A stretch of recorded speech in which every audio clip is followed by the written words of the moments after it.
The Blue Fairy Book by Andrew Lang. Read by Justin Haskell. Story 1. The Bronze Ring. Once upon a time, in a certain country, there lived a king whose palace was surrounded by a spacious garden. But, though the gardeners were many and the soil was good, this garden yielded neither flowers nor fruits, not even grass or shady trees. The king was in despair about it, when a wise old man said to him, "Your gardeners do not understand their business. But what can you expect of men whose fathers were cobblers and carpenters? How should they have learned to cultivate your garden?" "You are quite right," cried the king. "Therefore," continued the old man, "you should send for a gardener whose father and grandfather have been gardeners before him, and very soon your garden will be full of green grass and gay flowers, and you will enjoy its delicious fruit." So the king sent messengers to every town, village, and hamlet in his domain, to look for a gardener whose forefathers had been gardeners also, and after 40 days one was found. "Come with us and be gardener to the king," they said to him. "How can I go to the king?" said the gardener, "a poor wretch like me?" "That is of no consequence," they answered. "Here are new clothes for you and your family." "But I owe money to several people." "We will pay your debts," they said. So the gardener allowed himself to be persuaded, and went away with the messengers, taking his wife and his son with him. And the king, delighted to have found a real gardener, entrusted him with the care of his garden. The man found no difficulty in making the royal garden produce flowers and fruit, and at the end of a year the park was not like the same place, and the king showered gifts upon his new servant. The gardener, as you have heard already, had a son, who was a very handsome young man, with most agreeable manners, and every day he carried the best fruit of the garden to the king, and all the prettiest flowers to his daughter. Now this princess was wonderfully pretty, and was just 16 years old, and the king was beginning to think it was time that she should be married.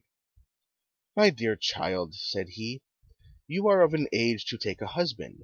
Therefore I am thinking of marrying you to the son of my prime minister." "Father," replied the princess, "I will never marry the son of the minister." "Why not?" asked the king. "Because I love the gardener's son," answered the princess. On hearing this the king was at first very angry, and then he wept and sighed, and declared that such a husband was not worthy of his daughter. But the young princess was not to be turned from her resolution to marry the gardener's son. Then the king consulted his ministers. "This is what you must do," they said. "To get rid of the gardener you must send both suitors to a very distant country, and the one who returns first shall marry your daughter." The king followed this advice, and the minister's son was presented with a splendid horse and a purse full of gold pieces, while the gardener's son had only an old lame horse and a purse full of copper money, and everyone thought he would never come back from his journey. The day before they started, the princess met her lover and said to him, "Be brave, and remember always that I love you. Take this purse full of jewels, and make the best use you can of them for me, love, and come back quickly and demand my hand." The two suitors left the town together, but the minister's son went off at a gallop on his good horse, and very soon was lost to sight behind the most distant hills. He travelled on for some days, and presently reached a fountain beside which an old woman, all in rags, sat upon a stone. "Good day to you, young traveller," said she. But the minister's son made no reply. "Have pity upon me, traveller," she said again. "I am dying of hunger, as you see, and 3 days have I been here, and no one has given me anything." "Let me alone, old witch," cried the young man. "I can do nothing for you. and so saying he went on his way. That same evening the gardener's son rode up to the fountain upon his lame grey horse. "Good day to you, young traveller," said the beggar woman. "Good day, good woman," answered he. "Young traveller, have pity upon me." "Take my purse, good woman," said he, "and mount behind me, for your legs can't be very strong." The old woman didn't wait to be asked twice, but mounted behind him, and in this style they reached the chief city of a powerful kingdom. The minister's son was lodged in a grand inn. The gardener's son and the old woman dismounted at the inn for beggars. The next day the gardener's son heard a great noise in the street, and the king's heralds passed, blowing all kinds of instruments, and crying, "The king, our master, is old and infirm. He will give a great reward to whoever will cure him and give him back the strength of his youth." Then the old beggar woman said to her benefactor, "This is what you must do to obtain the reward which the king promises. Go out of the town by the south gate, and there you will find 3 little dogs of different colors. The first will be white, the second black, the third red. You must kill them, and then burn them separately, and gather up the ashes. Put the ashes of each dog into a bag of its own color. Then go before the door of the palace and cry out, 'A celebrated physician has come from Janina in Albania. He alone can cure the king and give him back the strength of his youth.' The king's physicians will say, 'This is an impostor, and not a learned man,' and they will make all sorts of difficulties, but you will overcome them all at last, and will present yourself before the sick king.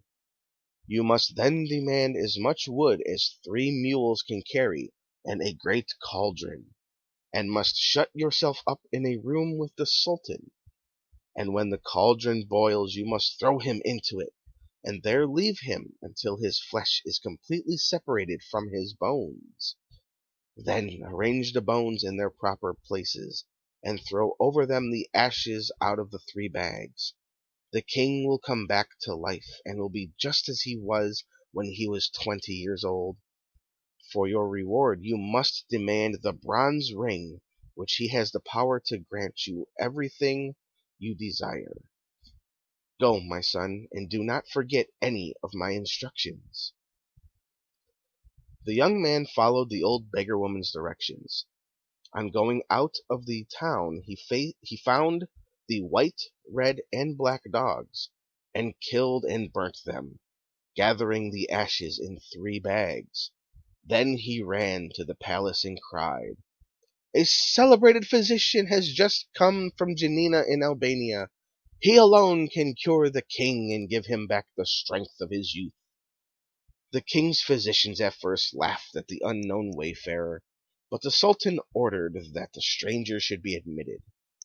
They brought the cauldron and the loads of wood, and very soon the king was boiling away. Toward midday the gardener's son arranged the bones in their places, and he had hardly scattered the ashes over them before the old king revived, to find himself once more young and hearty. "How can I reward you, my benefactor?" he cried. "Will you take half my treasures?" "No," said the gardener's son. "My daughter's hand?" "No."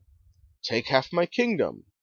"No. Give me only the bronze ring, which can instantly grant me anything I wish for." "Alas!" said the king, "I set great store by that marvelous ring. Nevertheless you shall have it." And he gave it to him. The gardener's son went back to say good-bye to the old beggar woman. Then he said to the bronze ring, "Prepare a splendid ship in which I may continue my journey. Let the hull be of fine gold, the masts of silver, the sails of brocade. Let the crew consist of 12 young men of noble appearance, dressed like kings. St. Nicholas will be at the helm. As to the cargo, let it be diamonds, rubies, emeralds, and carbuncles." And immediately a ship upon the sea, which resembled in every particular the description given by the gardener's son, and stepping on board he continued his journey. Presently he arrived at a great town, and established himself in a wonderful palace. After several days he met his rival, the minister's son, who had spent all his money, and was reduced to the disagreeable employment of a carrier of dust and rubbish. The gardener's son said to him, "What is your name, what is your family, and from what country do you come?" "I am the son of the prime minister of a great nation, and yet see what a degrading occupation I am reduced to. Listen to me. Though I don't know anything more about you, I am willing to help you. I will give you a ship to take you back to your own country upon one condition. Whatever it may be, I accept it willingly. Follow me to my palace." The minister's son followed the rich stranger, whom he had not recognized. When they reached the palace, the gardener's son made a sign to his slaves, who completely undressed the newcomer. "Make this ring red hot," commanded the master, "and mark the man with it upon his back." The slaves obeyed him. "Now, young man," said the rich stranger, "I am going to give you a vessel which will take you back to your own country." And, going out, he took the bronze ring and said, "Bronze ring, obey thy master. Prepare me a ship of which the half-rotten timbers shall be painted black. Let the sails be in rags, and the sailors infirm and sickly. One shall have lost a leg, another an arm. The third shall be a hunchback, another lame or club-footed or blind, and most of them shall be ugly and covered with scars. Go, and let my orders be executed." The minister's son embarked in this old vessel, and thanks to favorable winds, at length reached his own country. In spite of the pitiable condition in which he returned, they received him joyfully. "I am the first to come back," said he to the king. "Now fulfill your promise, and give me the princess in marriage." So they at once began to prepare for the wedding festivities. As to the poor princess, she was sorrowful and angry enough about it. The next morning, at daybreak, a wonderful ship, with every sail set, came to anchor before the town. The king happened at that moment to be at the palace window. "What strange ship is this," he cried, "that has a golden hull, silver masts, and silken sails? And who are the young men like princes who man it? And do I not see St. Nicholas at the helm? Go at once and invite the captain of the ship to come to the palace." His servants obeyed him, and very soon in came an enchantingly handsome young prince, dressed in rich silk, ornamented with pearls and diamonds. "Young man," said the king, "you are welcome, whoever you may be. Do me the favor to be my guest as long as you remain in my capital." "Many thanks, sire," replied the captain. "I accept your offer." "My daughter is about to be married," said the king. "Will you give her away?" "I shall be charmed, sire." Soon after came the princess and her betrothed. "Why, how is this?" cried the young captain. "Would you marry this charming princess to such a man as that?" "But he is my prime minister's son." "What does that matter? I cannot give your daughter away. The man she is betrothed to is one of my servants." "Your servant?" "Without doubt. I met him in a distant town, reduced to carrying away dust and rubbish from the houses. I had pity on him, and engaged him as one of my servants." "It is impossible!" cried the king. "Do you wish me to prove what I say? This young man returned in a vessel which I fitted out for him, an unseaworthy ship with a black battered hull, and the sailors were infirm and crippled." "It is quite true," said the king. "It is false!" cried the minister's son. "I do not know this man."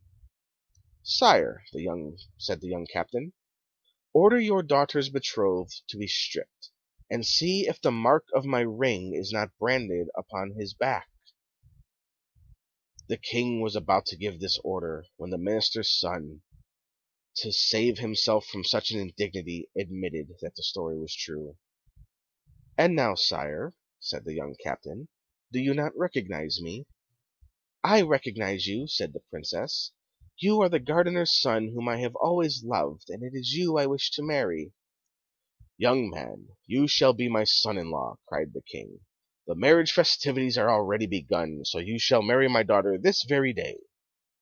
And so that very day the gardener's son married the beautiful Princess. Several months passed. The young couple were as happy as the day was long, and the King was more and more pleased with himself for having secured such a son-in-law. But presently the captain of the golden ship found it necessary to take a long voyage, and after embracing his wife tenderly he embarked. Now in the outskirts of the capital there lived an old man, who had spent his life in studying black arts, alchemy, astrology, magic, and enchantment. This man found out that the gardener's son had only succeeded in marrying the princess by the help of the genie who obeyed the bronze ring. "I will have that ring," said he to himself. So he went down to the seashore and caught some little red fishies. Really, they were quite wonderfully pretty. Then he came back, and passing before the princess's window, he began to cry out, "Who wants some pretty little red fishes?" The princess heard him, and sent out one of her slaves, who said to the old peddler, "What will you take for your fish?" "A bronze ring." "A bronze ring, old simpleton! And where shall I find one?" "Under the cushion in the princess's room." The slave went back to her mistress. "The old madman will take neither gold nor silver," said she. "What does he want, then?" "A bronze ring that is hidden under a cushion." "Find the ring and give it to him," said the princess. And at last the slave found the bronze ring, which the captain of the golden ship had accidentally left behind, and carried it to the man, who made off with it instantly. Hardly had he realized his own house when, taking the ring, he said, "Bronze ring, obey thy master. I desire that the golden ship shall turn to black wood, and the crew to hideous negroes, that St. Nicholas shall leave the helm, and that the only cargo shall be black cats." And the genie of the bronze ring obeyed him. Finding himself upon the sea in this miserable condition, the young captain understood that someone must have stolen the bronze ring from him, and he lamented his misfortune loudly. But that did him no good. "Alas!" he said to himself, "whoever has taken my ring has probably taken my dear wife also. What good will it do me to go back to my own country?" And he sailed about from island to island, and from shore to shore, believing that wherever he went everybody was laughing at him. And very soon his poverty was so great that he and his crew and the poor black cats had nothing to eat but herbs and roots. After wandering about a long time, he reached an island inhabited by mice. The captain landed upon the shore and began to explore the country. There were mice everywhere, and nothing but mice. Some of the black cats had followed him, and, not having been fed for several days, they were fearfully hungry and made terrible havoc among the mice. Then the queen of the mice held a council. "These cats will eat every one of us," she said, "if the captain of the ship does not shut the ferocious animals up. Let us send a deputation to him and the bravest among us." Several mice offered themselves for this mission, and set out to find the young captain. "Captain," said they, "go away quickly from our island, or we shall perish, every mouse of us." "Willingly," replied the young captain, "upon one condition. That is that you shall first bring me back a bronze ring which some clever magician has stolen from me. If you do not do this, I will land all my cats upon your island, and you shall be exterminated." The mice withdrew in great dismay. "What is to be done?" said the queen. "How can we find this bronze ring?" She held a new council, calling in mice from every quarter of the globe, but nobody knew where the bronze ring was. Suddenly 3 mice arrived from a very distant country. One was blind, the second lame, and the third had her ears cropped. "Ho, ho, ho!" said the newcomers. We come from a far distant country. Do you know where the bronze ring is which the genie obey? Ho, ho, ho! We know! An old sorcerer has taken possession of it, and now he keeps it in his pocket by day and in his mouth by night. Go and take it from him, and come back as soon as possible. So the three mice made themselves a boat and set sail for the magician's country. When they reached the capital, they landed and ran to the palace, leaving only the blind mouse on the shore to take care of the boat. Then they waited till it was night. The wicked old man lay down in bed and put the bronze ring into his mouth, and very soon he was asleep. "Now what shall we do?" said the two little animals to each other. The mouse with the cropped ears found a lamp full of oil and a bottle full of pepper. So she dipped her tail first in the oil and then in the pepper, and held it to the sorcerer's nose. "Atisha! Atisha!" sneezed the old man, but he did not wake, and the shock made the bronze ring jump out of his mouth. Quick as thought, the lame mouse snatched up the precious talisman and carried it off to the boat. Imagine the despair of the magician when he awoke and the bronze ring was nowhere to be found. But by that time our three mice had set sail with their prize. A favoring breeze was carrying them toward the island where the queen of the mice was awaiting them. Naturally, they began to talk about the bronze ring. "Which of us deserves the most credit?" they cried all at once. "I do," said the blind mouse, "for without my watchfulness our boat would have drifted away to the open sea." "No, indeed," cried the mouse with the cropped ears, "the credit is mine. Did I not cause the ring to jump out of the man's mouth?" "No, it is mine," cried the lame one, "for I ran off with the ring." And from high words they soon came to blows, and, alas! when the quarrel was fiercest, the bronze ring fell into the sea. "How are we to face our queen," said the three mice, "when by our folly we have lost the talisman and condemned our people to be utterly exterminated? We cannot go back to our country. Let us land on this desert island, and there end our miserable lives." No sooner said than done. The boat reached the island, and the mice landed. The blind mouse was speedily deserted by her two sisters, who went off to hunt flies. But as she wandered sadly along the shore, she found a dead fish, and was eating it, when she felt something very hard. At her cries the other two mice ran up. "It is the bronze ring! It is the talisman!" they cried joyfully, and getting into their boat again, they soon reached the Mouse Island. It was time they did, for the captain was just going to land his cargo of cats, when a deputation of mice brought him the precious bronze ring. "Bronze ring," commanded the young man, "obey thy master. Let my ship appear as it was before." Immediately the genie of the ring set to work, and the old black vessel became once more the wonderful golden ship with sails of brocade. The handsome sailors ran to the silver masts and the silken ropes, and very soon they set sail for the capital. Ah, how merrily the sailors sang as they flew over the glassy sea! At last the port was reached. The captain landed and ran to the palace, where he found the wicked old man asleep. The princess clasped her husband in a long embrace. The magician tried to escape, but he was seized and bound with strong cords. The next day the sorcerer, tied to the tail of a savage mule loaded with nuts, was broken into as many pieces as there were nuts upon the mule's back. And thus ends the first story of the Blue Fairy Book.